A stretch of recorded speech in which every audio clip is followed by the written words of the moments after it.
인재개발은 이전을 하더라도 진주시 내에 반드시 존치되어야 한다는 수능 성적을 저는 무시할 수 없을 거라고 봅니다. 비교육적인 문제가 훨씬 크다는 점에서 심각하게 우려한다는 말씀이죠. 처음부터 단추가 잘못 끼워진 거라고 저는 생각합니다.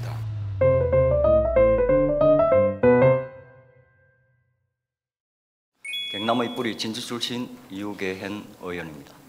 본 의원은 오늘 교육청 소관 사항으로 진주 초장동 지역의 중학교 신설 및 진주중앙중학교 이전 문제를 짚어보고 인기제, 별정직 공무원 인사 운영 실태, 그리고 경남 지역 학력 저하 문제에 대해 질의드리고자 합니다. 도청 소관 사항으로는 외국인 인력의 안정적인 수급과 정착 지원, 그리고 진주중앙중학교 이전과 연계한 인재개발은 이전 방안 제안을 중심으로 정책 대안을 모색하고자 합니다.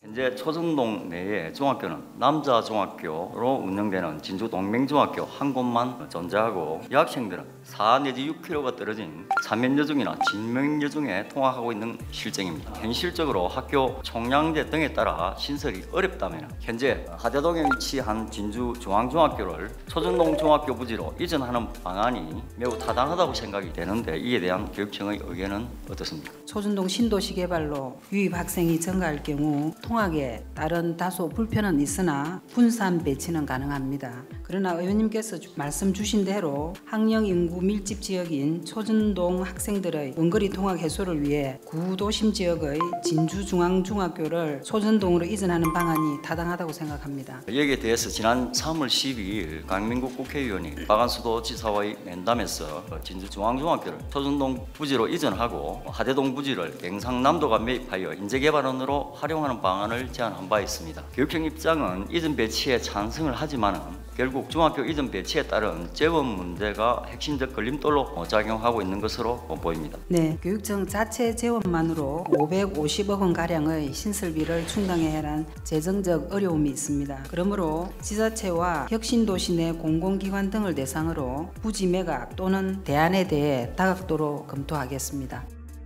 올해 2월에 인재개발은 이전에 대한 논의가 재점화되면서 진주 지역에서는 반대 여론이 급격히 확산되었습니다. 2023년 인재개발은 이전 대상지 선정을 위해서 평가지표 개발 연구 용역을 시행한 바가 있습니다. 해당 연구에서 제시된 평가 영역 중에서 가중치가 가장 높은 항목은 어떤 부분이었습니까? 5개 평가지표 중에서는 접근성, 세부 평가지표 중에서는 대중교통 접근 가능성에 가중치가 높아졌습니다. 가중치에서 나타났듯이 인재개발원이 입지를 판단함에 있어 가장 핵심적인 요소는 교통 접근성이라고 생각을 합니다. 진주시는 고속철도를 비롯한 광역교통망, 시외버스 노선망 등 도내에서 가장 발달된 교통 인프라를 갖추고 있습니다. 따라서 본 의원은 인재개발은 이전을 하더라도 진주시 내에 반드시 존치되어야 한다는 입장입니다. 더 나아가서 앞서 교육청 소관 질의를 통해 진주중앙중학교의 초전동 이전 가능성을 말씀드린 바 있습니다. 현재 진주시 하대동에 있는 중앙중 이전이 현실화된다면 중앙중학교 부지를 인재개발은 이전지로 활용하는 방안이 정책적, 재정적 측면 모두에서 매우 타당하다고 판단이 됩니다. 건물을 신축하는 대신 학교 부지와 시설을 활용해서 리모델링을 추진한다면 신축 이전 시보다 약 50%의 예산을 절감할 수 있다는 것이 본 의원의 판단입니다. 다수 시군에서 또 인재개발원 유치를 희망하고 있는 점을 고려할 때 한 부지에 대해서만 우선 검토하고 하기는 조금 부적절한 것 같습니다. 경제성에 관한 부분들도 매우 중요한 부분이고 그리고 균형 발전, 접근성 이런 부분들을 종합적으로 또 검토를 해야 된다고 생각을 합니다. 그래서 비교 검토가 가능한 그런 여러 부지들과 함께 종합적으로 공정한 절차를 통해서 그렇게 해 나가도록 하겠습니다.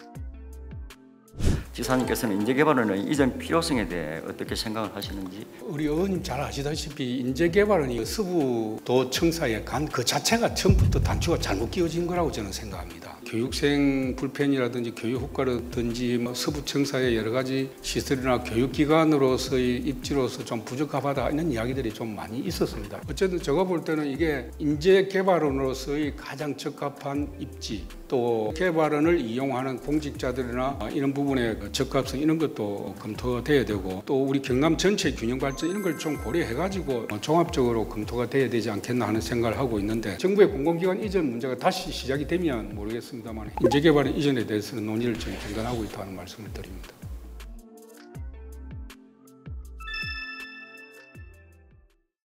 교육감님께서 취임한 2014년 이후 인사권자의 임면 재량이 상대적으로 큰 임기제, 결정직 채용이 대폭 늘었다는 의견도 있고 인원을 보면 10년간 임기제는 한 8.5배, 결정직은 5배가량 증가를 했습니다. 근무지별 현황을 또 살펴보면 2025년 현재 고위직인 4급 이상 개방형 사명과 5급 이하 임기제 60명 등 총 64명이 근무를 하고 있는데 전체 임기제 인원의 37.5%가 직속기관 소속이었습니다. 기관은 자꾸 신설이 되는데 정원을 저희들이 확보하기가 어렵다가 보니까 전문 영역이 필요한 부분을 전문가를 모실 수밖에 없고 그런 점에서 직속기관과 교육지원청의 임기제의 비율이 높은 부분도 저희들은 그럴 수밖에 없었던 점이 있습니다. 하지만 문제는 그 직무의 내용적 타당성을 고려하지 않고 이른바 보훈 인사라든지 측근 인사를 고위직으로 발탁해서 공무원 채용 제도의 취지가 변질되었다는 비판이 제기되고 있는 게 그런 점에서 저희들은 정무적인 비판이 있다고 치면 그런 데 대해서는 제가 감수해야 될 부분이라고 생각을 하고 다만 절차나 규정은 어김이 없이 준수해서 저희들은 공무원을 임용했다는 말씀드립니다.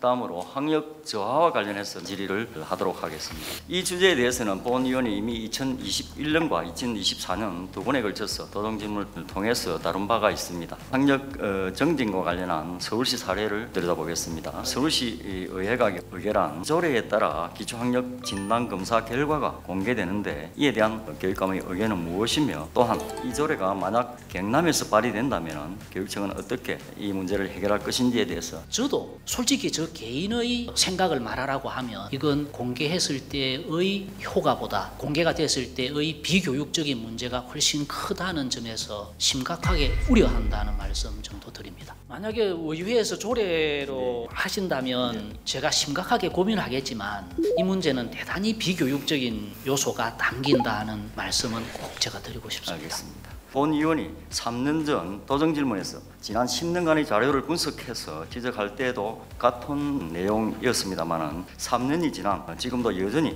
경남의 수능 성적은 최하위권에 머물고 있습니다. 지금의 대학 입학 전형에 있어서는 수능 점수를 가지고 하는 것보다는 학생부의 전체적인 내용을 보고 이 아이가 과연 이 전공을 하는데 얼마만큼 적합성을 가지고 있느냐라는 것을 학생부를 통해서 확인하고 그것을 면접으로 이 아이가 실제로 이런 준비가 되어 있었는지를 살펴보는 이런 대학 입학 전형이 대학 입장에서도 훨씬 유리한 더 좋은 아이를 받아들일 수 있다는 생각이 들었기 때문에 대학도 그런 식으로 나아가고 있고 그 점에서 수능 점수가 낮아서 문제가 된다고 하는 것을 교육감은 책임지라고 하면 책임지겠습니다. 그 대신 바뀌어가고 있는 어떤 이런 경향에 대해서도 의원님이 좀 이해를 해주시면서 물론 대학 진학하는데 수능 성적의 좌우되는 부분도 중요하겠습니다만 어쨌든 학력의 객관적인 평가는 수능 성적을 저는 무시할 수 없을 거라고 봅니다.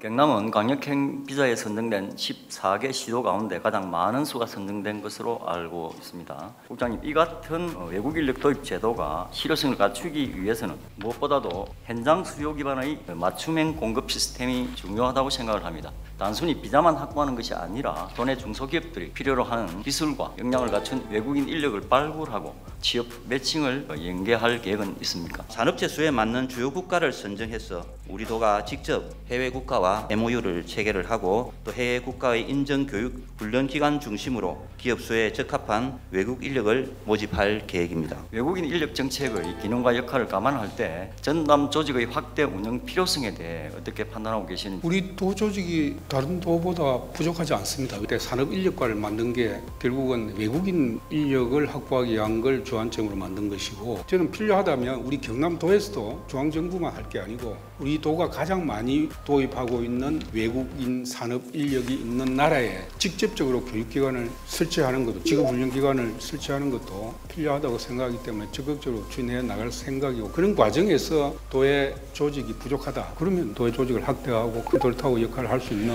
기구를 만들겠다는 말씀을 제가 드립니다. 본 의원은 조직 단위뿐만 아니라 기능 간 조정을 통한 외국인 정책 통합 체계 정비도 반드시 병행되어야 한다고 생각을 합니다. 외국인 정책의 효율적인 운영을 위해서 조직 확대와 함께 행정체계 정비에도 전향적인 검토를 요청드리겠습니다.